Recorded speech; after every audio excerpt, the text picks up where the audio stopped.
blood of the lamb starts entering the conversation, you gotta go, Yeah. They trying to lay different hands on you? No, that's not the hands that I'm trying to lay.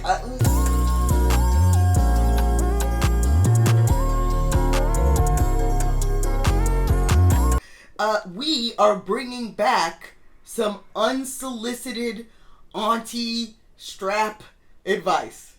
Right? Yes. But, plot twist, this episode, the advice was actually solicited. Oh my God. Somebody is asking us for advice. That's right. So we are going to give some solicited advice, and you can accept it at your own risk. If it ruins your life, you can't sue. We ain't got nothing. What you gonna do? You gonna take our microphones?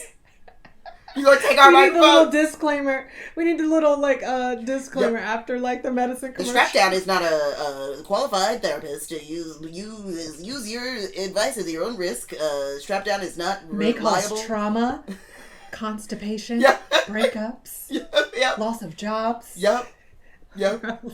Loss of job, loss of strap use. So what we got?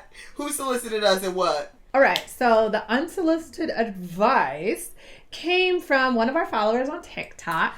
The follower is Tay Jazz Next Chapter. Okay, so the question is, as a lesbian getting back into the dating scene, I'm very hesitant to date anyone who is heavily into religion because of how oppressive it is.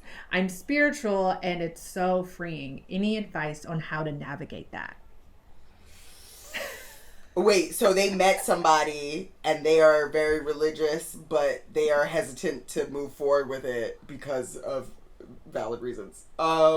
Yes. So they are getting back into the dating scene, and I think because, I'm assuming because of this state kind of today with a lot of lesbians turning back to Christianity, or I shouldn't say turning back, but turning to Christianity.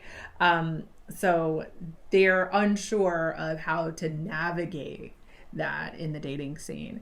I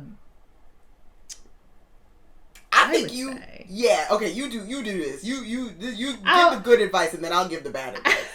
You give good auntie, bad auntie. That's right. We'll approach it like this. I would say that when you're dating someone, when it comes to religion, I feel like communication is key, and communication early is very key. I feel that you need to communicate, talk about your beliefs and your values, number one, and seeing if there is some type of common ground that you can be reached. What do you believe? What do you not believe? Do you believe that being a lesbian is a sin? Are you going to try to get me to go church? We can date, but we can't touch each other because that's a sin. No, not, seeing where there's some common ground there. Also seeing if what are their expectations of you in this relationship? Do they expect you to go to church with them every Sunday? Do they expect you to convert? If you have children, do they expect the children to be raised in whatever this religion is? How do you feel about that? That is a thing, So communicating, what are your expectations? What are your expectations of them too? You know what I'm saying? Are you okay with, hey, you can go to church every Sunday, I'm going to stay home and smoke a blunt every Sunday. That is my spirituality. That is where I find and connect with my higher power. That's what I expect. I expect to be left alone every Sunday so I can do this. Having that conversation. And then also talking about boundaries. You know what I'm saying? Hey, I'm cool with what you believe in, but I don't want you converting me or my friends. Or I don't need you, giving me lectures about Bible scriptures and what I'm doing because I like to drink and I do whatever, or that type of communication needs to be had early on. So that way you're not married years down the line and then finding out later down the line that this person has all these expectations. They're upset because you won't convert. You're not going to church with them and the kids or whatever.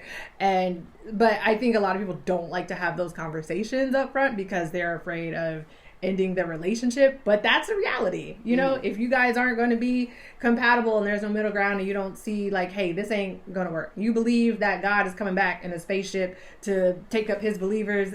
That's a bit too much for me. That was the thing, you know? And so it's like, hey, I'm good. This isn't going to work. Or I'm not going to church every Sunday. This isn't going to work. So that conversation needs to be had if you meet somebody that you potentially could be interested in dating. I think that is very good and very gracious, and that conversation does need to be had. But I don't know, the Christian husbands, they be switching up on you. You hear about that story? The like a real early story of them white lesbians, and one of them turned Christian, and they had a baby together, and then one of them turned Christian and took custody of the baby and fought for custody of the baby and da da da da da. That shit happens a lot. You know what I mean? But they turned Christian after having the baby? Yes. In the relationship. See, that's what I'm saying. That's like a bait and switch. You know what I'm saying? But that is what happens. You wasn't in the church before. Well, this is the thing, like, the thing with people, I think that's just people in general, but especially somebody who is religious, who is prone to religion, especially organized religion, especially something like Christianity, I think you always run the risk of, in a time of personal crisis, they are gonna fall down a rabbit hole, and it could be good for good. It could be something that like inspires them to be better in their life and da da da da. But it could also be, for bad. It could also very much be something that makes them further evangelized. The thing about Christianity is it's always, see, my advice is honestly run, but that's my advice. But if you don't run, if you feel like it's worthy, I say go to their church.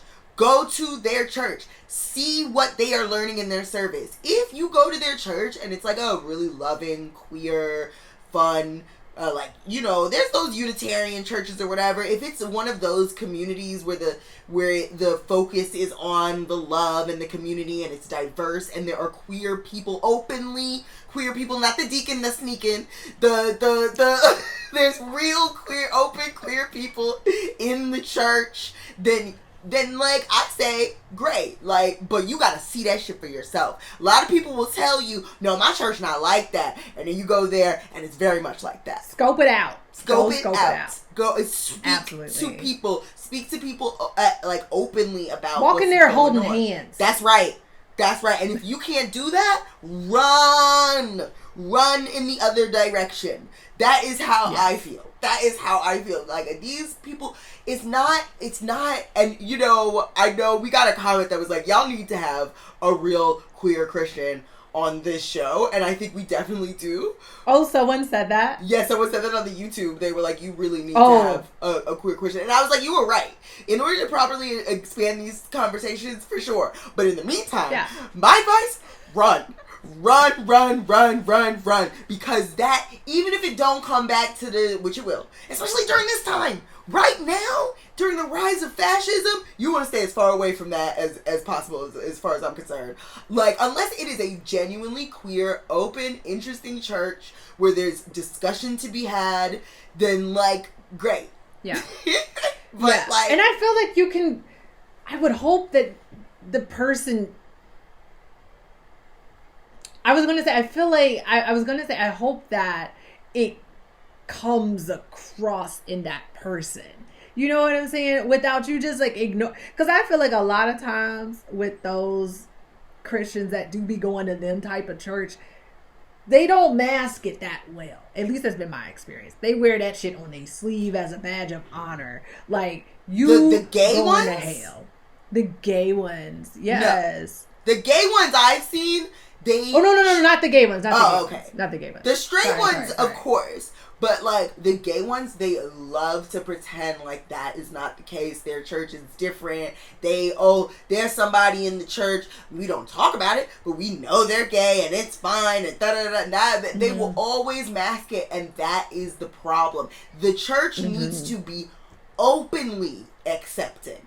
And if it is not, I say turn in the other damn direction. And even if it is, religious psychosis is real, and it is very easy to get into that. They'll be running up in your house talking about casting out demons and things like that. I'm telling you, it just is what happens. Religious psychosis is real, and people slip into it and they don't even know. And if you question you're evil. I think for me, I haven't yet experienced a gay, like lesbian or whatever person who is deeply into one of those types of churches. You know what I'm saying? The ones that are, because a lot of times those churches do a good job of brainwashing queer people into trying to be straight. For sure. And yes. You know what I'm saying? I think that's why I'm like, okay, what I would assume, that's why I made that assumption that like, okay, I would assume you would kind of, because they'd be like, all right, we sneaking around or whatever. There was a show,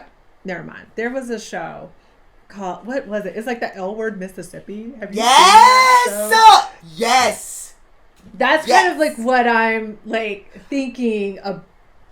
I want to say, if I'm not mistaken, there was someone on that show that was like into religion, and they were like, I know what I'm doing is a sin, and like blah, blah, so they're like openly talking about like what we're doing is a sin. That is a lot of them. That is a lot who are like, I am sinning, but I know there's people in church who are doing other sins too, so I accept that God hates what I'm doing with my girlfriend. And that right there would be like, that's a red flag. You gonna give it, and that's what I mean when I'm like, they gonna give it away in some, it's gonna slip. But by the time it's gonna slip. But by the time you're in love with them, it's too late. You know what I mean? Late, yeah. It's too late. Now you want to hold on. Now you want to pull them back. If you find out they're like deep in religion, I feel like within the first month, go, like you said, go to their church. Hear for yourself. Keep your enemies close. That's you right. know what I'm saying? That's you got it. Hear them out. Like hear what they're talking about. Hear what's being talked about. Look around. Who do you see in the church? Like I said, walk in holding hands. That's right. Are you getting stares? Does the pastor all of a sudden change his sermon to talk about the dangers of homosexuality because you don't walk in the church? Yep. Holding your partner's hand. Yep. Test it out. And keep testing it. And keep testing it, because they will switch up in a personal crisis. And keep having conversations about all these like what if situations, values, how we're going to raise it, because it can come up in other ways and later on in life and whatever. Because they may be cool with you not going to church and stuff now, but then people act different when kids are brought into this situation. It's when you're blending your families. Yes. That has definitely happened to me. It's like we both don't go to church, but all of a sudden we talking about kids, and now you want to go to church. Yep. Absolutely not. No, we're not doing that. Okay. Yes. So and also too, their family too is another thing, because they may feel some type of way, but if they come from a very religious family that isn't fully accepting of their lifestyle and what they're doing, you know what I'm saying? The whole love the person, hate the sin. Yes. In the life, okay. Yes. You know what I'm saying? That love the sinner, hate the sin. That's have those conversations early. Yeah. Like it ain't got to be the first date, but like the second. No later than the third. You know what I'm saying? The second. The third date need to be to the church. Don't waste your time, because I know how you like to move fast. Third date, y'all be moving in. So figure it out on the second. Yeah. Figure it out on the second. Yes. But good luck to you. Good luck to you. And I hope, because sometimes they be having the spirit. They be catching the spirit. And I know that game good. I know that net game good. I know they speaking in tongues. Especially if her daddy's a preacher. Them preachers' kids. Oh yeah. But have fun. But keep your eyes peeled. Once the blood of the lamb starts entering the conversation, you gotta go up. Yeah. They trying to lay different hands on you. No, that's not the hands that I'm trying to lay. Let us know. Let us know. Update us. Give us an update. Or who's this person? How's it going? Have you been delivered? No, I'm kidding. They are spiritual. They're spiritual. Which, yes. I think that is beautiful. I'm trying to get there. That's the that's the goal. Yeah. I'll be reading books. Yeah, good for you. I ain't reading nothing. I hate reading. Every time I read something, I get angry. Yes, thank you so much for asking for that advice. If you want some solicited auntie strap, if I strap auntie strap advice, whatever. If you want some advice, we'll figure out the copy.